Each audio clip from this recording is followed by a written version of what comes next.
Looks like a television, huh? Newspaper. You're live now. Hello, everyone, and welcome to the showcasing of Green Deal Innovators session. It's a pleasure to be with you here.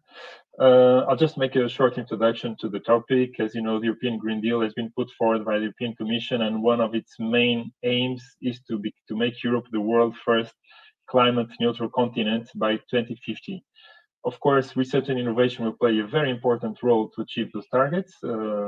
First and foremost, because it's thanks to research and innovation that innovations can be brought to the market. It's of course a slow process, but slow but surely things will reach the market. They are deployed, and of course, innovations can be more efficient.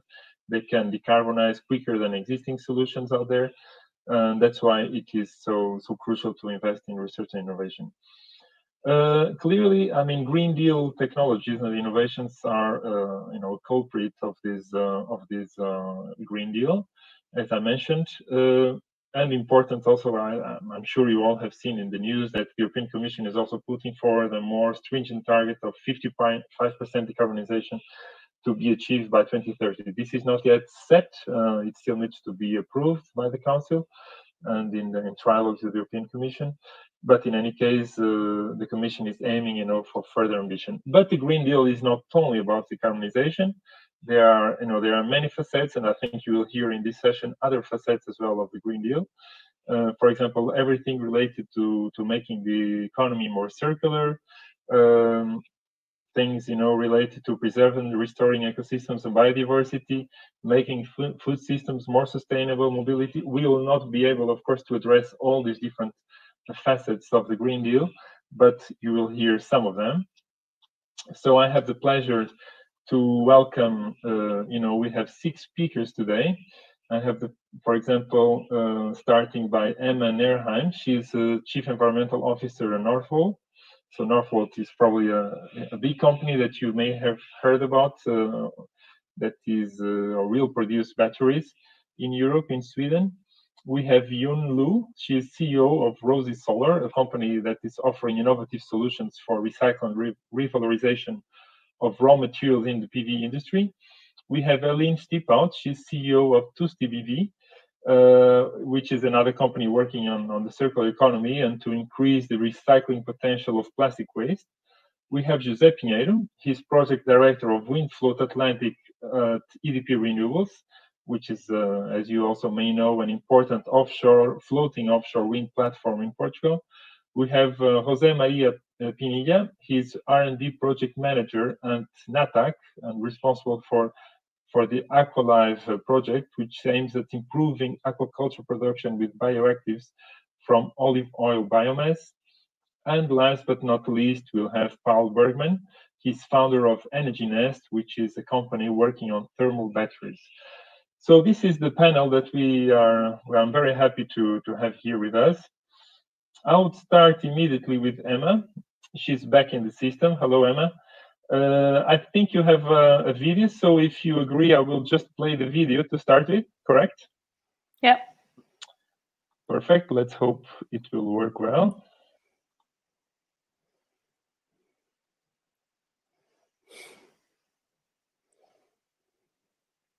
We have big ambitions. If unprecedented changes are not made and made soon, there will be irreversible damage to the planet. According to NASA, Arctic sea ice Fires raging in the Amazon rainforest. Scientists warn of a record weather.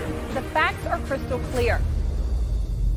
You know you're working for something that's bigger. We brought in people from all over the world. It's not easy to do. You can't just say your mission is to address climate change or be sustainable. To really have that benefit, you kind of have to bet the farm. With a €10 million investment, Scania is partnering with Northvolt. We have had, again, a very intense quarter. We've achieved a lot. None of this would have been possible without you. The team is tremendous. They work super hard. I see energy activities. Northvolt, they will have the knowledge, the experience, and the capacity. The way I would summarize the last 2-3 years, it would probably be as a fantastic roller coaster.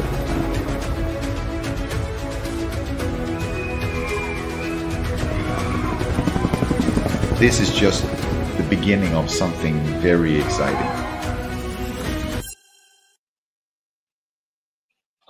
Beautiful video, and it would be nice if all the factories could be built as quickly as that in the video.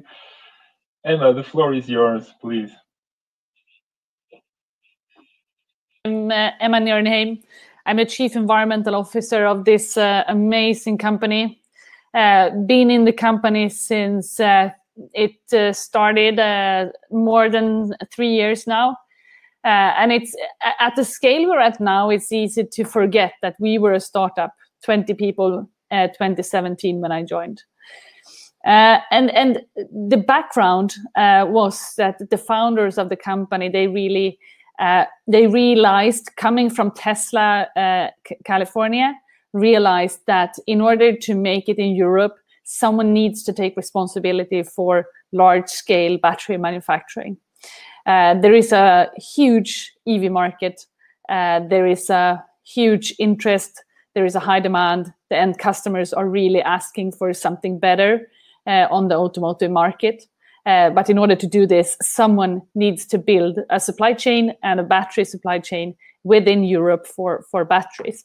And the demand is enormous. So when the company was founded, we set up an office in Stockholm, and we decided pretty quickly that the Swedish electricity mix with the largest proportion of hydropower would be perfect to fuel this kind of battery manufacturing.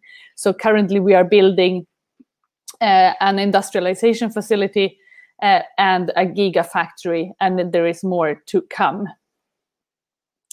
And what we have done so far over these 3 years is that we have gathered a huge team of talents and experts from a mixture of the European tradition of industrial optimization, process engineering, and merged that with the Silicon Valley Tesla spirit, as well as the knowledge, expertise, and background from the Japanese and South Korean battery manufacturing.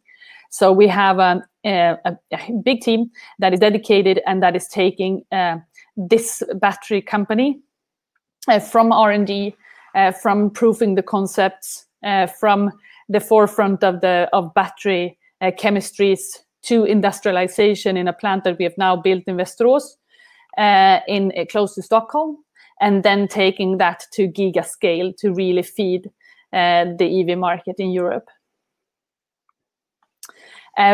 But aside of the EV market, we're also serving a number of other segments. And I think that the most important one to point to, especially when building factories, is that we have two ends here. We have the customer side, which is obvious that we are serving, but we also have the supply side. And that's, first and foremost, it's a power grid.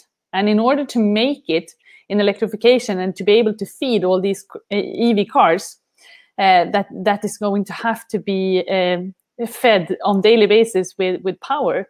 We're going to have a better resilience in the grid. So the ESS market, electrical storage system market, is incredibly important for Europe to develop and build. And we are trying to ship in also to that part of the development. We're also talking a lot, and we are already industrializing and commercializing in the mining sector. And why is this important? It's because when we are building a gigafactory on a 100% renewable energy grid, that means 100% of the remaining carbon footprint will be in the supply chain. So the raw materials that we buy to the factory. And that's why we have to support the mining sector to electrify, because otherwise we're going to be stuck with that carbon footprint for coming generations. And luckily, the company Epiroc was one of the first to really support this mission. And we now have mining machines operating in mines with batteries, which we are very happy for. Another thing that is incredibly important for this overall sustainability of this is to make sure that the raw materials that Northvolt is importing to Europe in order to make this are really staying for several generations. As you know, the main difference between a battery and oil, for instance, is that a battery is consisting of elements. Metals are by definition recyclable in their elementary form. So finding a bulletproof solution for getting batteries back, getting them dismantled, disarmed, and getting the raw materials out in their purest form, and then feeding them back into the next generation of lithium-ion batteries is incredibly important in order to really fill the full palette of becoming sustainable in the battery sector and the EV market. And all of this together ties into further decreasing the carbon footprint of the battery. So everything we do, we claim that we want to do it without compromising. So what we win in one end should not be paid in the other end. And by scrutinizing the entire production, by taking more material preparation and more production under the factory roof, and by also being very much aware of what is the footprint and the risks of the supply chain that we are acting on this new market, we are ensuring that we can further decrease the footprint from the carbon dioxide perspective, but also, of course, other environmental aspects that are incredibly important, water scarcity and desertification and those kind of things. And this is something that we have on the daily agenda for the company, and we had that all the way from the beginning. And this is also extremely important to Northvolt's overall mission. And the most important auditors to Northvolt, that's the employees. The talents that we recruit, they demand this from us in the management. They joined the company from all across the planet because they want to change how we act in industry and how the transformation into electrification need to be boosted. So we are on constant look out for what our employees think about us, and we are very dedicated to delivering on the mission together with them. Thank you, Emma. I don't know if you can speed up. Yeah, I just want to mention that we are very thankful, of course, for the support from the European Commission and the Union. Thank you. Thank you very much. I see that that is the last slide. Thank you very much. I would just ask the speakers to control the time, otherwise we will not have any minutes left, for Q&A, which is always interesting. But thanks, Emma, for this great presentation, and well, it touches upon not only energy transition, but clearly as well the circular economy, since you pay so much attention to reducing the footprint of your operations. And this is also one of the reasons why we have supported the demonstration plant with InnovFin Energy Demonstration projects, and then also with an EIB loan. So thanks once again. I would like to pass the floor to Yun Luo. I'm going to put your slides on. Voila. So Great. The floor is yours. Good afternoon. I'm Yun Luo. I'm a CEO of Rosie, a startup in France. So first, I would like to say Northvolt, the story of Emma, is very encouraging for us. We share the same value, I think. So Rosie is engaged in transforming photovoltaic waste into highly valued raw materials for key industries in Europe. Today, this recycling is decisive for the renewable future of our planet. So photovoltaic, or PV, is supposed to become #1 renewable energy source because it's clean energy generation without CO2. However, the production of PV panels itself is still very far away from being green. This is due to the production of its active material, highly pure silicon. The production of silicon consumes actually large quantity of natural resources and is very, very energy and CO2 intensive, which are even more intensive than metal purification industries such as aluminum and titanium. However, in PV industry, this highly pure silicon, intensive in energy and CO2, suffers from huge loss along the value chain. First, when silicon blocks are sliced into silicon wafers,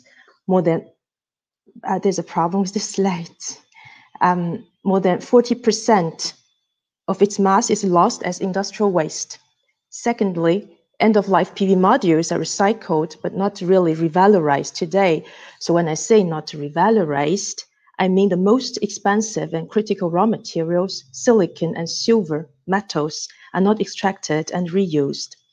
So for the first time in the world, startup ROSI, so our team, managed to demonstrate by our proprietary industrial solutions to extract and purify both silicon and metals from both waste streams of PV, one being wafer manufacturing waste and one being end-of-life PV modules. So especially for the very pure silicon recycled from our ROSI process for end-of-life modules, it can then be integrated into several key industries, such as silicon for PV and semiconductors, optical fibers, and special chemistry such as silicon. It also combines several innovations in Europe to contribute to the battery industry. Actually, the slides, they are moving by themselves. I didn't click, or are you clicking? So I want to say recycling of electronics and waste at very high value. Well, it's still moving on by itself, the slides. I'm sorry, I don't hear you. You're muted, Nuno. I guess I just continue, or? Yes, go on. I will put your slides back. It was not me moving your slides, I guarantee. I didn't move. Somebody has his mouse on the forward button or something. So try now. Yeah, I do my best. So recycling electronics, I want to say, or PV waste at very high value is very ambitious, actually. It needs to combine two things, at least. One is innovations, which are very often carried by startups. And secondly, an already established industrial structure, because we want to go at high scale. This combination is very tricky and dangerous for startups, especially at early stages. So we all know what is most important for deep tech startups at early stage. So have to do proof of technologies at higher scale, and proof of technologies at higher scale with stability. However, financially, we're still pretty vulnerable. So here I would like to come to the topic of the support from Europe, from national levels. So luckily, like ROSI, we are in the EU ecosystem. So we are supported by European Institute of Technology, from InnoEnergy, from raw material, from Erasmus, from Europe. And they're also supported on national level by Public Bank of Investment and ADEM in France. So as well as our first round investors, of course, they really believe us. So backed by those support, our hardworking team, today we managed to establish a relation with mutual respect, which is very important with deployment partners such as Veolia Group. But believe me, these relations between startups and big groups are very, very delicate. So from the angle of a startup, I would say it is really very difficult for big groups to share the same ambition, the pain, and the time pressure of startups. And thanks to the support of European national levels, such as I mentioned, EIT, EIC, BPI, ADEM, startups at ROSI could bring innovation to large-scale deployment with partners on the win-win situation. So today we are ramping up the first worldwide PV recycling line together with Veolia in Europe, targeting at revalorizing for the first time raw materials from the end-of-life modules such as silicon and metals. So in the framework of this EIC, the project of ROSI is composed of two lines. So one business line and one RDTI line. So business line consists of deploying ROSI technologies together with other engaged industrial partners with equal voting rights. This is extremely important in our point of view for startups. The RDTI line consists of continuous R&D development in order to keep our leading position in this field.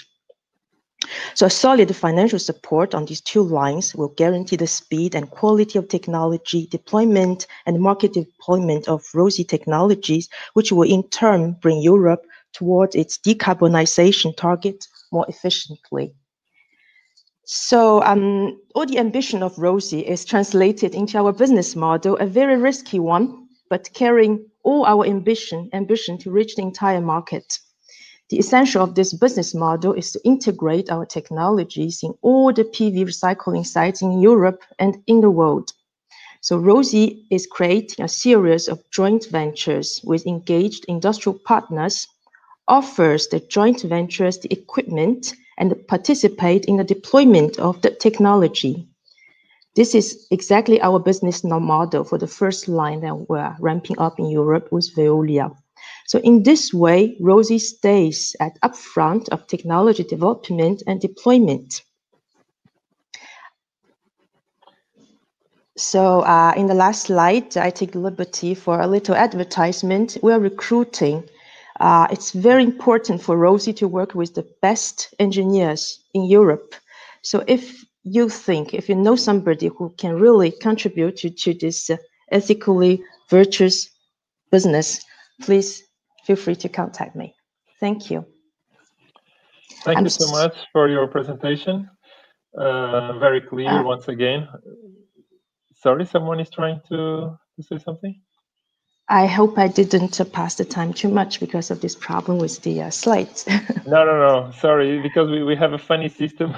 So sometimes there are problems. Actually, there is one person complaining about the lack of sound. So I would ask our IT colleagues to check that. And without further delays, I would like to give the floor to Eline Stiphout, CEO of Tusti. She doesn't have a PowerPoint, but well, it's not relevant. Eline, please, you have the floor. Yes, thank you. Good afternoon. Welcome, everyone. I'm Eline Stiphout. When I finished university in 2012, I wanted to start a company to impact the society and the environment. So I focused on plastic recycling. After some challenging years, I opened Stiphout Plastics, where we now recycle 12,000 tons of sorted household waste. Today, for almost 30% of the Dutch households. But the biggest pile of household waste, the dirty mixed plastics, are not properly recycled. Until now. I started looking for a way to clean plastics so that it can be sorted and recycled, with some restrictions. I wanted it to be bio-based and not damaging the environment, and I wanted the process to work at room temperature to avoid energy use. Jan Colijn, back then working for the Eindhoven University of Technology, found that solution. Together we founded Tusti to bring that solution to the market. In the past few years, we tested our cleaning liquid on industrial scale here at Stiphout Plastics and proved it cleans the plastics perfectly and helps to sort the plastic based on their density. As we all know, plastics are very complex. There are many different types, and when these plastics are greasy and dirty, this mix of plastic packaging waste is seen as not valuable. Therefore, the majority, 95% of all plastics, end up being incinerated, landfilled, or littered. Current plastic recycling technology includes cleaning using excessive energy and chemicals, leading to low-quality end products. 50% of the sorted household plastics end up in the dirty mix fraction. Luckily, when we at Tusti saw the pile of waste, we actually saw a huge chance to make a big difference on the environment. We worked on a solution that is cost-effective, does not use chemicals, and can operate at room temperature. With minimal waste, since the washed-off dirt and our cleaning liquid can together be used for biogas production.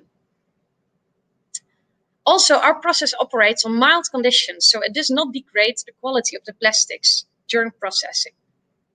Then the liquid has a second purpose by affecting the density, so the plastics can be separated by different type. This all leads to high-quality recycled plastics, suitable for use in high-end applications, bottles or non-food packaging. Truly a circular solution. That is what the European consumers and the European Commission demand. Increase recycling rates and close the loop for plastic packaging. The European Commission stated recently that by 2030, 55% of the plastic packaging waste needs to be recycled. With our technology, we can meet and even go beyond the EU goal of 55%. In our pilot, 2 plastic converters have done testing with our end products, producing bottles without issues during production. They indicated that they're really looking for the high quality types of recycled plastics that Testi is offering. Waste management companies are very excited to see this new technology, capable of processing dirty and more complex plastic waste streams, their current headaches. With Testi's patented technology, we enable more plastics to enter the recycling chain and therefore not go to landfill or incineration. Enabling more plastics to be recycled, with Testi we decrease the need for new plastics and help the environment in many ways. Thank you for listening.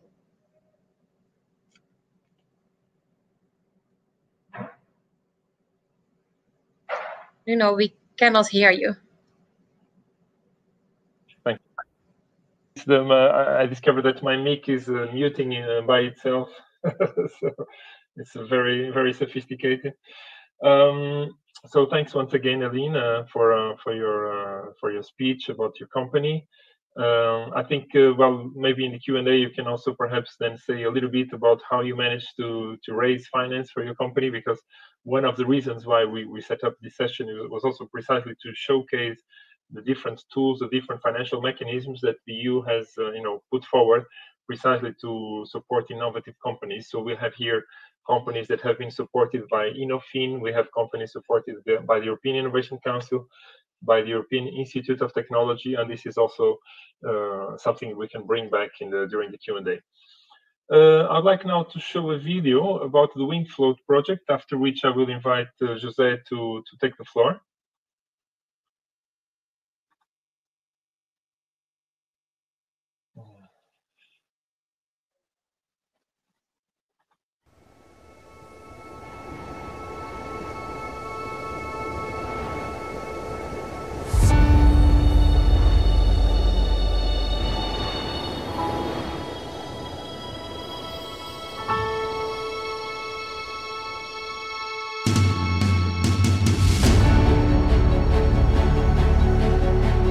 This is a new way of generating energy and an important step to fight against climate change. Portugal enters in a new era with an international acclaimed solution in the production of offshore renewable energy.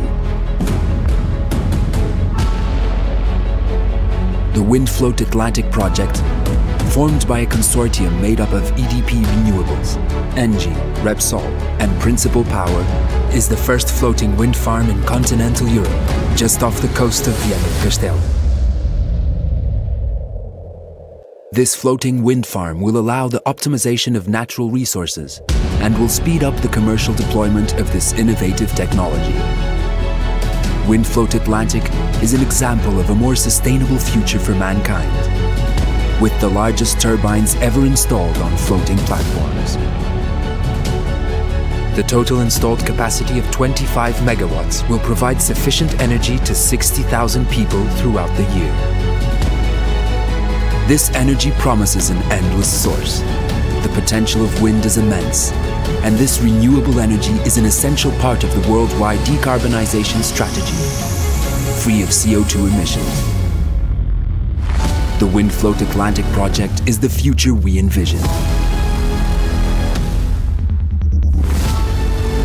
Our mission has begun, and we will continue to nurture the power of nature to make our planet more sustainable.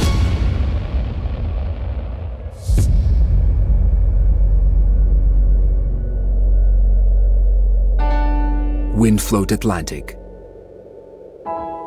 Energy beyond the horizon.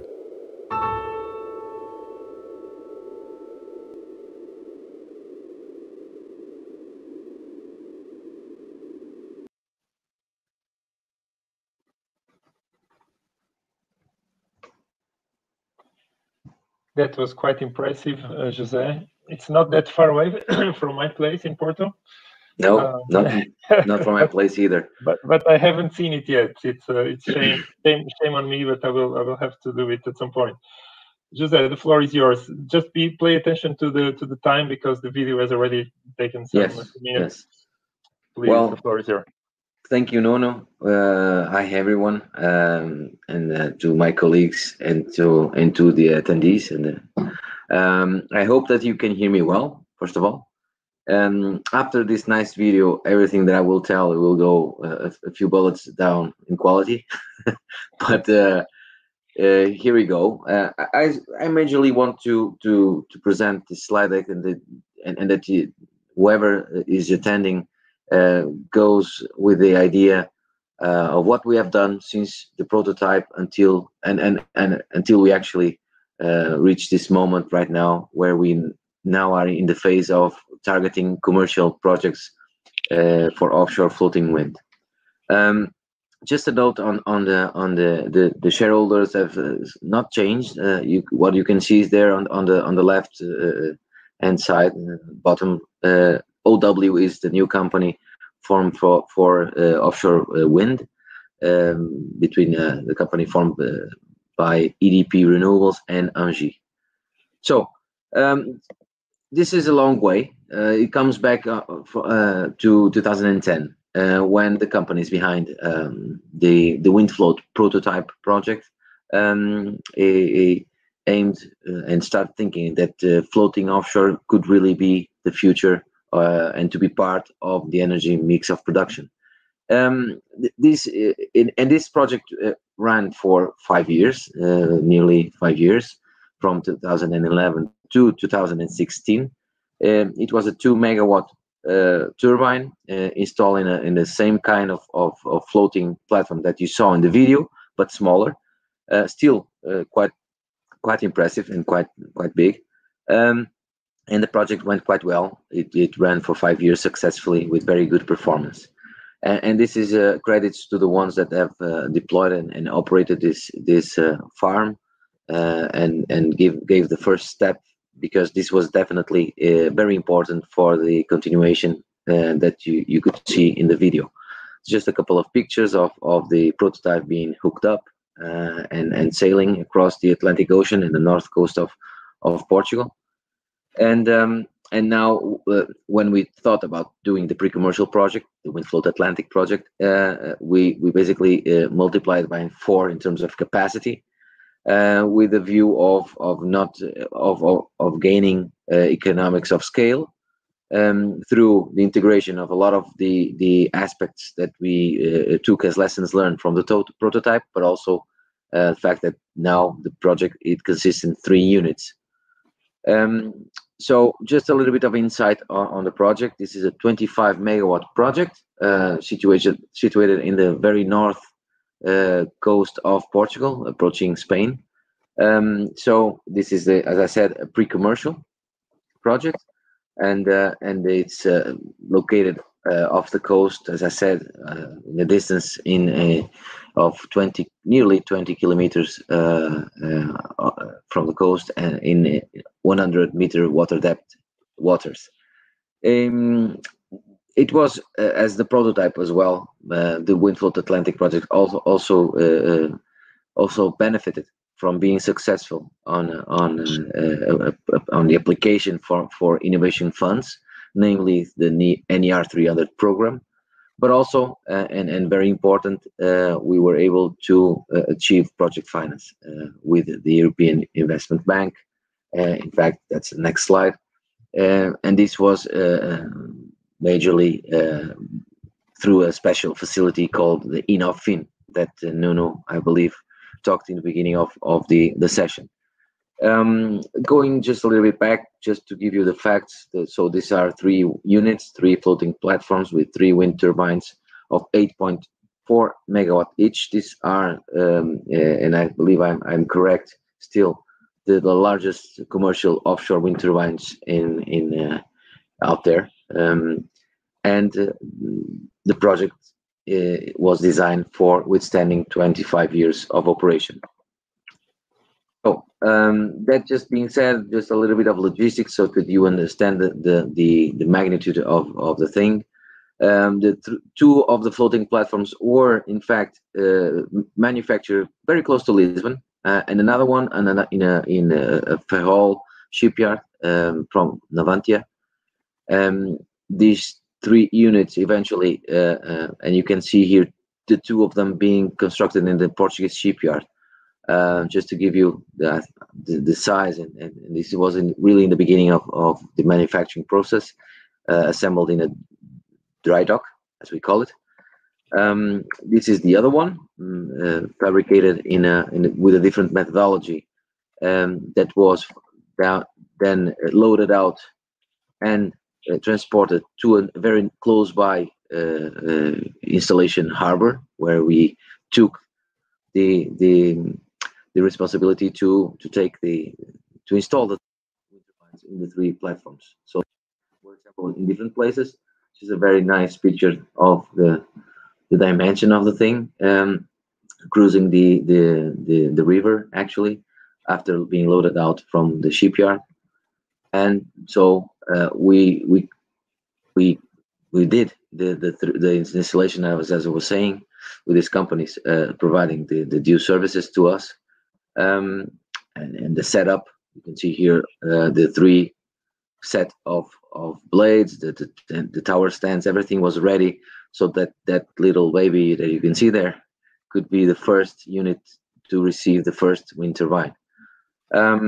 So it was challenging, of course. It is somehow a very innovative process of doing things, of installing wind turbines, as it comes to de-risking the offshore operations, of course, because we do most of our installation from the quayside, but still the floating platform is floating on the quayside, and we had those additional challenges, of course.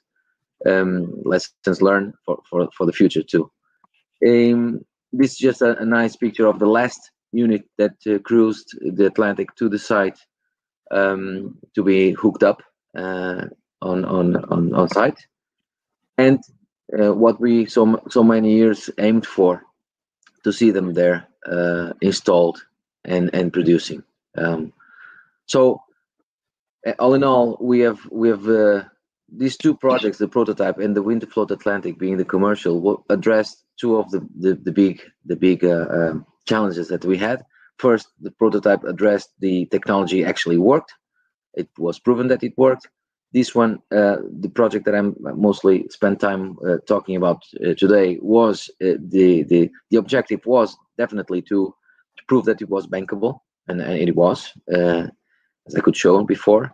And now we are targeting the commercial large scale projects all over, where it best can be suitable, and this is the aim of the companies behind these projects. Thank you very much. Thank you, Jose. Again, I think there is some echo. I hope it will fade away. So, well, this project is very important because, as we know, wind or floating wind energy has a huge potential for the future and also to decarbonize. I would like to pass the floor now to Jose Maria Pinilla from the company NATAC and project Aqualive. So we are going to change subjects a little bit. Yes, indeed. Just let me. Okay. Well, hello everyone. Thanks, Nuno, for the presentation, and also thanks the organization for inviting us to be here today. Actually, we will indeed be changing matter now, because I will be presenting the Aqualive project developed by NATAC, which is mainly dedicated to the development of a new salmon fish additive for the salmon aquaculture industry. Let me just say a couple of words of the company. So NATAC, which a name comes from Natural Actives, is a Spanish SME, and we operate in the healthy ingredients sector. So what we do is we make the R&D, the manufacturing and the commercialization of natural healthy ingredients from botanical origin. So what we do is mainly extract and purify certain bioactive compounds, so normally secondary metabolites, from different botanical matrix to develop final ingredients for different industries, mainly the nutraceutical sector, the pharma industry, the food industry and the functional foods, cosmetics, and also the animal nutrition. We are based in Spain with the headquarters in Madrid and one factory in Cordoba in Andalusia, and one factory in Extremadura. And we have international presence in the US. We have a commercial office in the US, and we export most of our production to different countries around the world. And we are well proud of having set up the first olive biorefinery in the world for extracting bioactive compounds. Well, since the beginning in NATAC, we have developed a different business model, quite different from other companies of our sector, in which we are also extracting bioactive compounds, not just for plants, from medicinal plants, but also from different agroindustrial biomass. So what we do is we use agroindustrial byproducts as raw material, so as starting material, in order to well, revalorize them, get them additional value, and also well, develop innovative solutions for the industry. Our first success case was with olive byproducts. Well, obviously we are in Spain. Spain is the first producer in the world of olive oil. So well, it's a key industry for us, and that's why we started with this biomass. And at the same time, well, olive is a flagship from Mediterranean diets, so it's also a very good source of different bioactive compounds.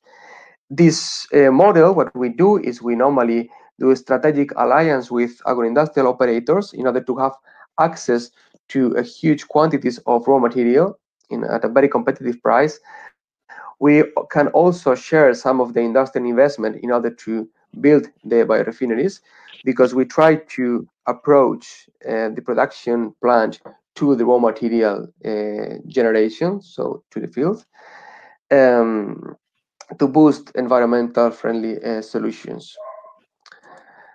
This is like the general business model of the company, and in particular, I'm here to present our Aqualif project, which was funded with money from the European Commission through the SME Instrument project, which was really a great help to develop our solution. And as I mentioned before, this product is to be used in salmon aquaculture. So as you probably know, there has been well, an increase in the general global population and also in the fish demand. That has led to an intensification in aquaculture in order to meet these market demands.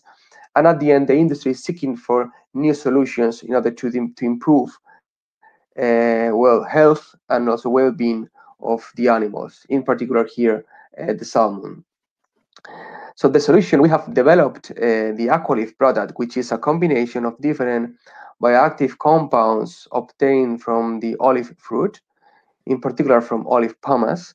And it's a combination of different phytochemicals that has a very strong effect on the salmon health, mainly at gut health. So we are making salmons more robust and increasing their resilience. So actually, it has an effect on the general productivity of the system for the farmers, and at the same time, we are contributing to reduce some of the medication use in the industry.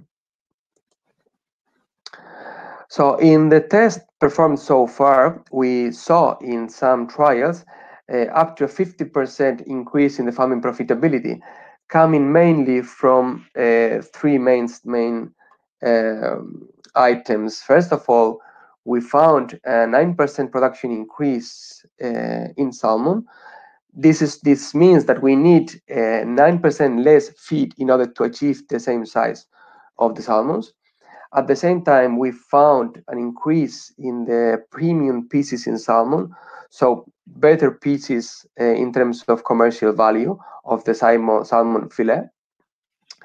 And also, as I mentioned, we can also well, foster the reduction of medical usage by the use of our natural product.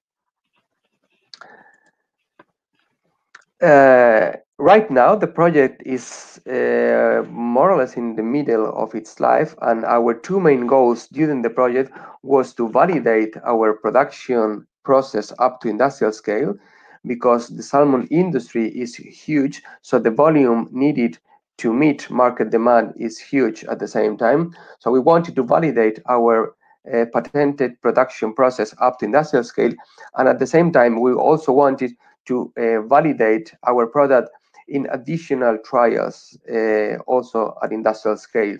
So we are now performing two sets of different trials, one with the IRTA in Spain and one with LETSI, which is a technological center in Norway. So in the IRTA, we are performing tank trials, so we are performing trials with smaller salmon. And in LETSI, we are performing trials with salmon from 500 grams up to 5 kilograms, so the whole cycle. And the main aim is to get all the scientific support to validate the efficacy of our product. We are measuring certain production parameters such as, well, size, weight, and so on.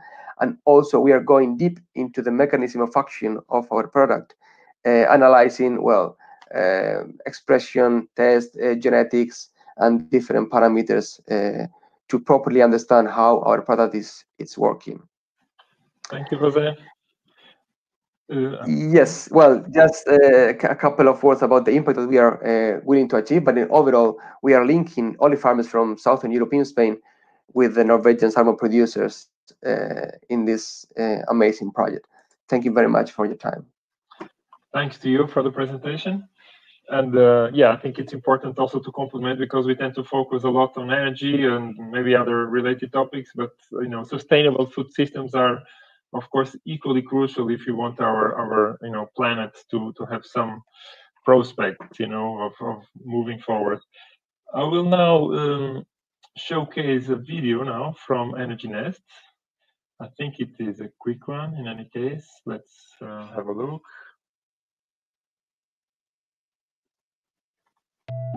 At Energy Nest, we are making large-scale energy storage an economical and environmental opportunity for power plants and energy-intensive industries. Our objective is to help our customers to increase their energy efficiency and asset flexibility, and at the same time reduce their carbon footprint. We do this by storing and time-shifting heat at high temperature in thermal batteries. We are building our thermal batteries using prefabricated modules, together with our strong partners and certified suppliers. Prefabricated by ISO certified suppliers off-site. All fabrication and pressure testing witnessed by third party. Flexible and lean manufacturing. Highest customer value for the lowest cost. Our modular thermal battery is scalable and customizable for any application. The modules are composed of abundant recyclable and non-hazardous geomaterials. Each module has the size of a standard 20-foot shipping container. This makes both transport and installation very easy. Easy integration. Foundation with 3 to 5 modules. 20 to 25 modules. 90 times 2 modules. Fully cladded and finished thermal battery. We deliver our thermal batteries to our customers to help them meet the requirements for a sustainable and competitive energy future. Our thermal battery technology will enable a more responsible use of energy, helping to balance supply and demand whenever needed for individual facilities as well as the power grids. Energy Nest will work with you to customize a thermal battery solution from initial assessment through to commissioning and operation. We will help prepare your company to meet future legislation on environmental performance and decarbonization. Let's get ready for a clean future.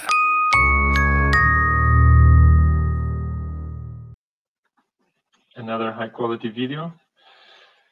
Paul, the floor is yours. Just, yeah, voila, your presentation. Thank you, Nino. I'm sorry.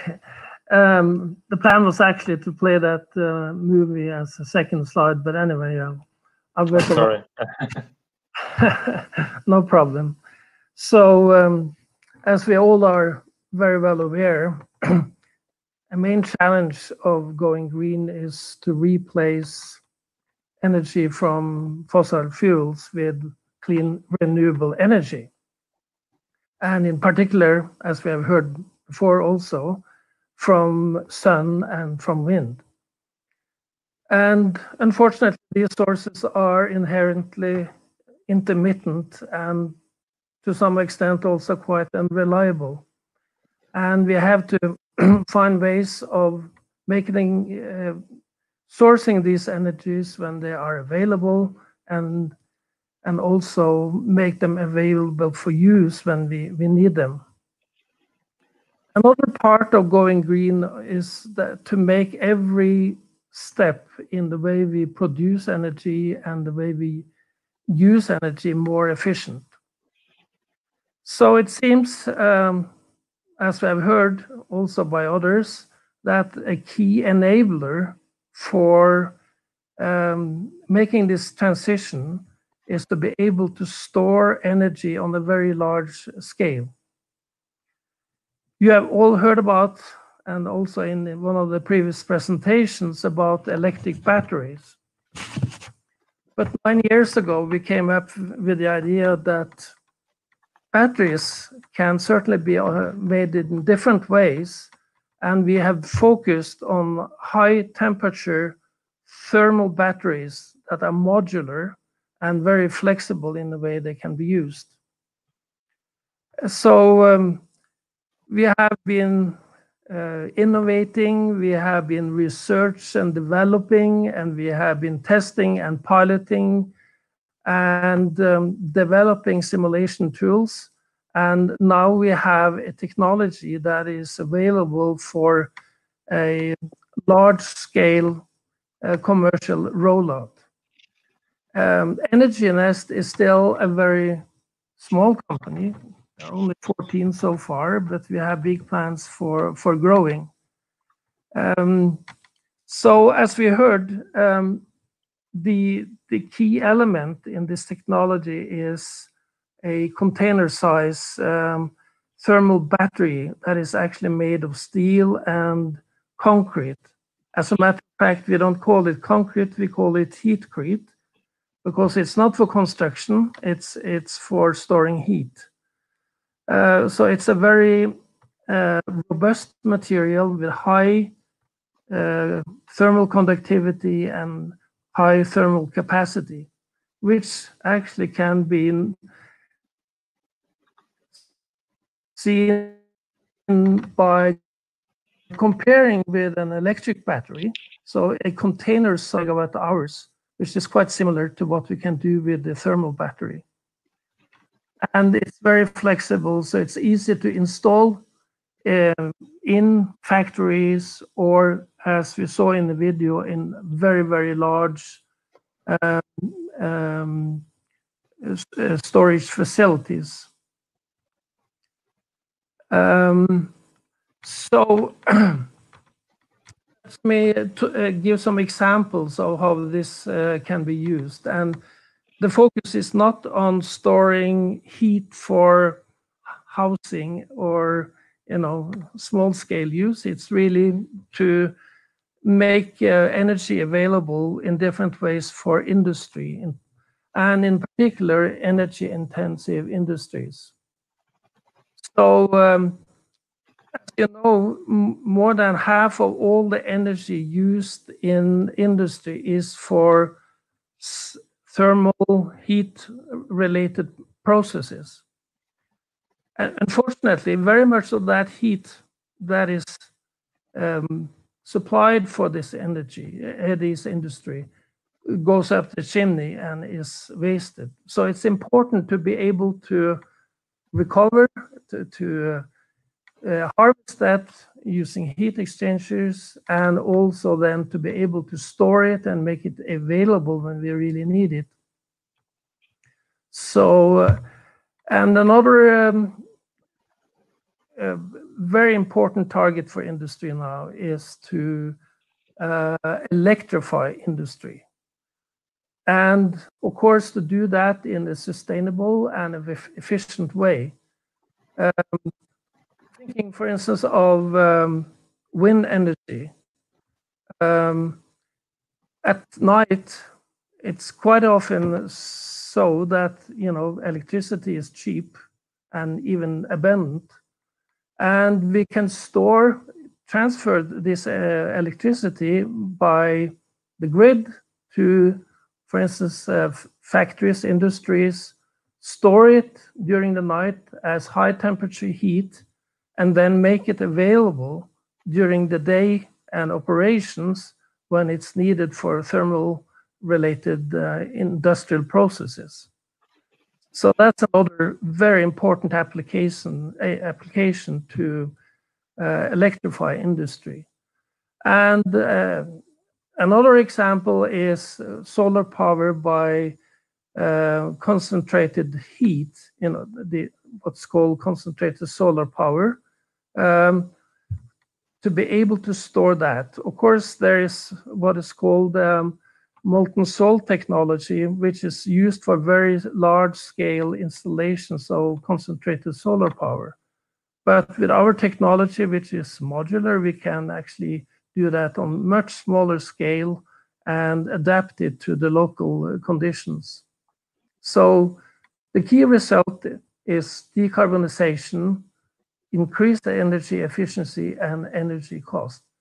Now it can be quite interesting actually to see this in relation to electric batteries. For by thermal batteries,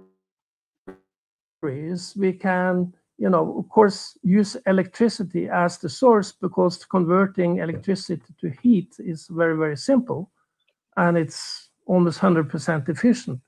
And as we heard, also waste heat, we can feed our battery with waste heat and solar energy, or surplus steam from energy production or various processes in industry.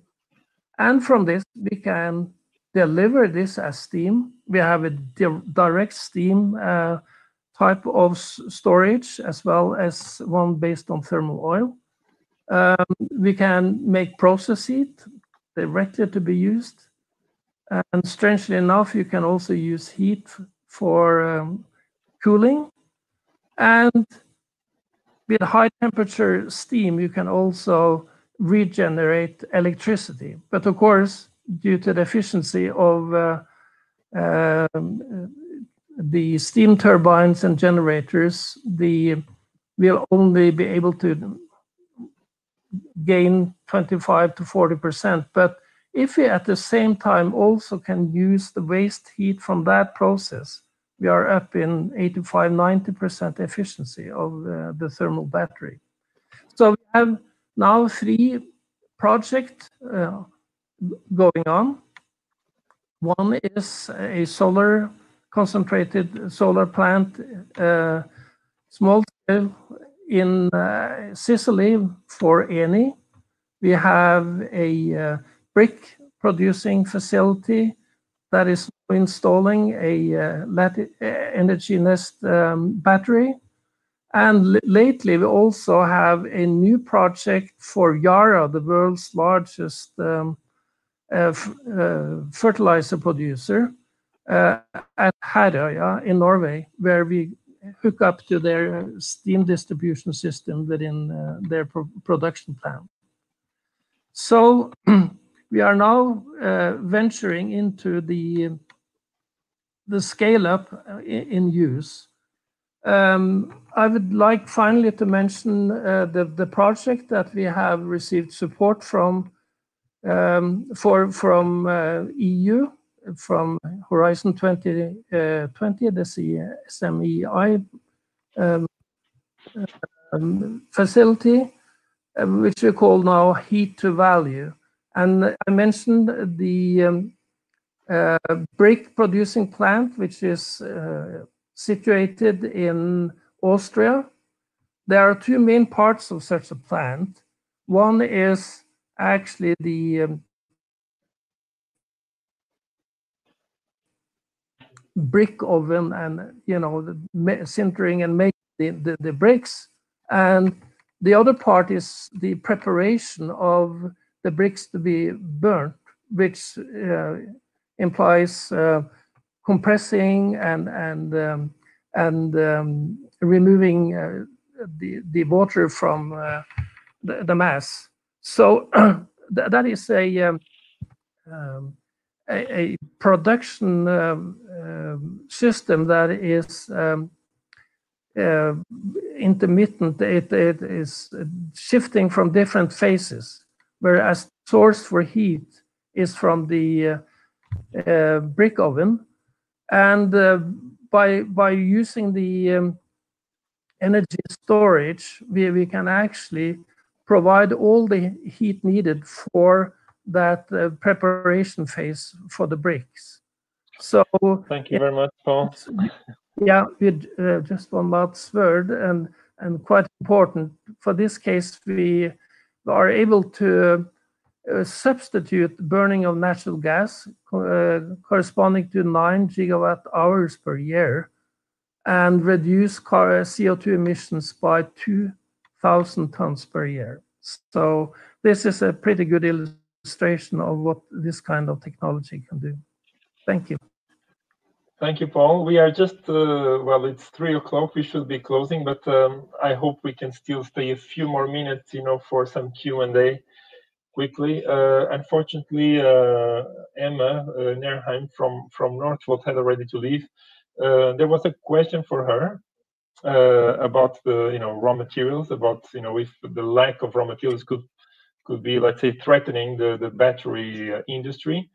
And she answered that raw materials are available, and the challenge is to control the supply chain, making sure that your regional sources are declaring environmental footprint. Recycling is key to create a sustainable supply chain over time. So apparently the question is not so much about the existence or not of the raw materials, because they do exist, is more about precisely controlling the supply chain and to make sure that they are sustainably harvested. I'd like to give the floor to all the speakers by asking you 2 questions, and I'll really ask you to be, super quick, because, maybe I can get 10 minutes more, but probably it will be difficult to go beyond that. And the question would be, on one side, whether, how you see, given your experience in raising funds, etc., namely from the EU. Do you think the EU is doing enough? What do you think could still be done to improve, access to finance for innovative companies, to allow them to be, to grow and to scale up worldwide? And the second question, you can choose, the parts you would like to answer. The second question would be about your impact. Have you quantified your impacts on environment, on sustainability?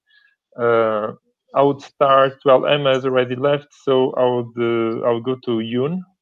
Yeah, so I will talk shortly. So first is how we would propose to improve the support from EU. So from our experience with deep tech startup companies and technology wanted to be really on large scale. So here there are 2 parts. One's innovation, one's industrialization. And usually it's not the task of startups to ramp up really industrialization very fast. So very often we look for collaboration with big industrial groups. So technology combined with industrial structure. So this part, I would expect the EU to have more support. Actually, for Rosie, we're very, very lucky. So I spent almost all my resources to look for the top entrepreneur in Europe. So all my team members are much better than me.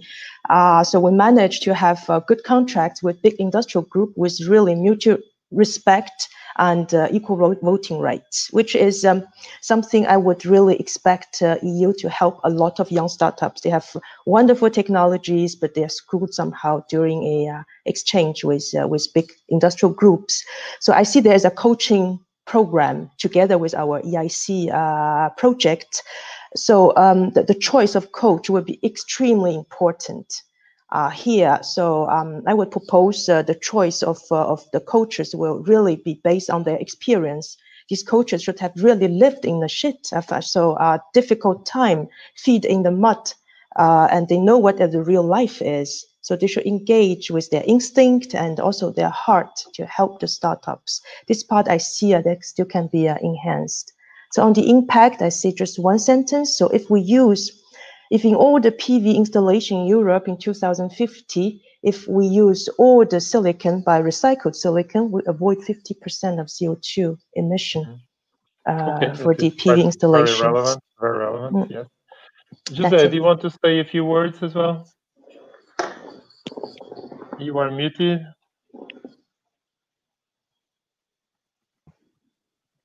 Sorry, yes, just very quickly. Noon, thank you. We are the project in itself that we're talking about, the players that behind this project that we explained before. It's a bit different than startups, of course. Quite different. We're talking about big utilities, but still, I think one thing that needs to improve eventually, it's a positive criticism from my side, is a better articulation between the goals and the materialization at the state levels, state member levels. So governments change, of course, and it's natural. The people change as well. And I think what is most important is that for these projects that are capital intensive, need a lot of administrative processes to be licensed in these countries, such as Portugal or other regions in the south of Europe that are not so mature in terms of legal framework for offshore wind in general, not only floating itself, so that these projects can also be deployed faster in a more linear way, I would say. Regarding sustainability, our figures, what we have done so far is that with this project itself, that we are supplying 60,000 households per year with these three wind turbines, which is quite amazing. It is basically the size of the energy consumed by the nearby city of Viana do Castelo. So it's quite impressive, and I'm sure that further on we can eventually drill down a bit more KPIs regarding environmental and sustainability, for sure. Thanks, Jose. Paul, do you also want to address these questions quickly? Say something about the funding. Of course, the big headache for startups and grinders is to get funding, and that's what keeps us awake at night. So we want to move fast, and we need money. That's number one. I very much appreciate the help we have got from EU, but we need typically capital at an early stage with high risk. So one has to, find some angels, and in cases they turn out not to be that much angel. So that's something to deal with. And but we have been quite fortunate when it comes to research funding. Of course, when it comes to EU, we are a little bit afraid of the bureaucracy and certain requirements for what the partners should be and so on. But certainly, I see EU playing an extremely important role in the future for this transition that we have been talking about in this session. So keep on going, I would say. Thank you very much, Paul. And okay, we are already 8 minutes beyond our timing, so I think I will thank you. Well, we still, unfortunately, other speakers had to leave; they had meetings to follow on. So I would like to thank all of you, also the audience. You managed to stay until the end, and Paul as well. Okay. So I wish you all the best, of course, for your companies, and I hope to see you again in the future. I would also, to the audience, of course, if you have any question about either the European Innovation Council, European Institutes, technology, InnovFin, Horizon, etc., all the different instruments from the EU, just feel free to contact the Commission at any point. And that's it. So thank you so much, and have a good afternoon. Thank you, Nuno. Thank Bye-bye. you. Thank you, Nuno.